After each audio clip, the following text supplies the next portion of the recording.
Very good morning to all of you. आज की हमारी क्लास है अप्लाइड मैकेनिक्स के ऊपर, सिविल फर्स्ट ईयर के लिए है। और हम इसमें चैप्टर नंबर 1 पढ़ेंगे। अप्लाइड मैकेनिक्स में मैंने ऊपर लिखा हुआ है, उसमें चैप्टर नंबर 1 में आपका पहला टॉपिक है आपका मैकेनिक्स, यांत्रिकी। मैकेनिक्स क्या होती है? तो मैकेनिक्स क्या होती है? मैकेनिक्स विज्ञान की वह शाखा है जिसके अंतर्गत हम बलों के व्यवहार और उनका वस्तु पर पड़ने वाले प्रभाव का अध्ययन करते हैं। क्या कहा मैंने? हम मैकेनिक्स के अंदर क्या देखते हैं? हम मैकेनिक्स के अंदर देखेंगे कि हमने किसी वस्तु पर अगर बल लगाया है तो उससे उस वस्तु के व्यवहार में क्या परिवर्तन आया, क्या चेंज आया है, इसका अध्ययन हम लोग मैकेनिक्स के अंतर्गत करते हैं।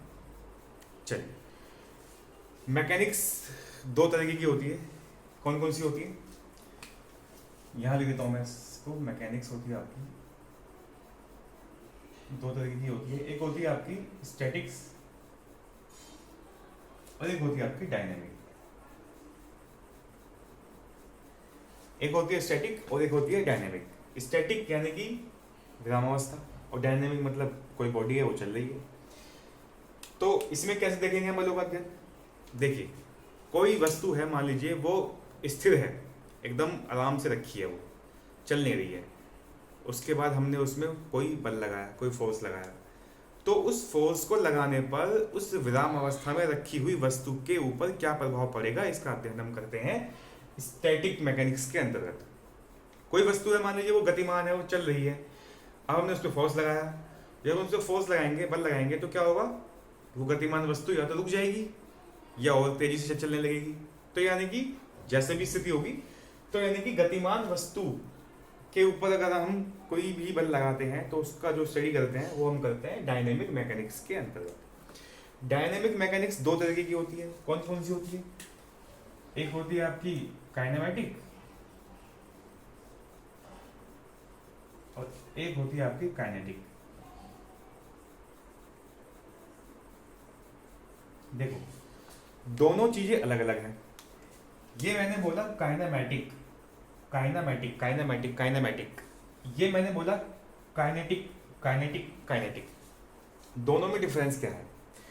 जो काइनेमेटिक होती है, जो काइनेमेटिक होती है, इसमें क्या होता है? इसमें हम केवल जो वस्तु होती है उसके मोशन का अध्ययन करते हैं। हमें नहीं फर्क पड़ता कि उस पर बल लगाया है नहीं लगाया है, हमें कोई मतलब नहीं है। हमें मतलब है केवल उस वस्तु के मोशन से, कि वो मोशन में है, गति कर रही है। लेकिन जो काइनेटिक होती है उसमें हम वस्तु के मोशन के साथ साथ उसके ऊपर जो हम फोर्स लगा रहे हैं, दोनों का अध्ययन करते हैं, दोनों की स्टडी करते हैं। यानी कि काइनेटिक के अंतर्गत हम क्या करते हैं? किसी भी ऑब्जेक्ट या किसी भी वस्तु के मोशन के साथ साथ उस पर लगने वाले फोर्स का भी अध्ययन करते हैं। ये होता है आपका काइनेमेटिक और काइनेटिक के बीच का डिफरेंस। ठीक है, इतना हम लोग पढ़ चुके हैं।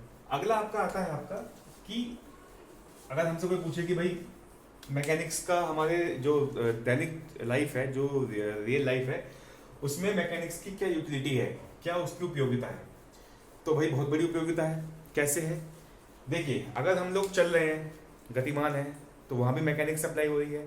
अगर हम लोग रुके हुए हैं, वहाँ भी मैकेनिक्स अप्लाई हो रही है। अगर हम लोग किसी पहाड़ी पर चढ़ रहे हैं, वहाँ भी मैकेनिक्स अप्लाई हो रही है। अगर हम उतर रहे हैं तो भी अप्लाई हो रही है। अगर हम लोग चलती बस में खड़े हैं पकड़ के किसी डंडे को, और ब्रेक लगता है तो हम लोग आगे की तरफ झुकते हैं, तो वहाँ भी मैकेनिक्स अप्लाई हो रही है। हर जगह हम लोग मैकेनिक्स से घिरे हुए हैं, तो हम लोग कह सकते हैं कि इन जगह पर इसकी उपयोगिता है। ठीक है, अगला है आपका, तो ये हम देख चुके हैं मैकेनिक्स क्या होती है, यूटिलिटी ऑफ मैकेनिक्स, उपयोगिता क्या है, ये हम देख चुके हैं। रिजिड बॉडी क्या होती है? रिजिड बॉडी में हम क्या पढ़ेंगे? देखो, रिजिड बॉडी का मतलब क्या होगा, यानी कि दृढ़ पिंड। क्या मतलब है? अगर मान लीजिए कोई ये पिंड है, तो ये क्या हमने मान लिया? इसको हमने मान लिया रिजिड बॉडी। ये क्या है? रिजिड बॉडी है। तो रिजिड बॉडी का मतलब समझ लेते हैं पहले हम लोग। रिजिड बॉडी उसको कहते हैं कि अगर हमने किसी भी बॉडी के ऊपर कोई फोर्स लगाया, ये हमने क्या लगाया? कोई फोर्स लगाया, यहाँ से भी लगाया, एक फोर्स यहाँ से लगाया, एक यहाँ से लगाया। ठीक है, ये हमने क्या किया? इसके ऊपर फोर्स लगाया।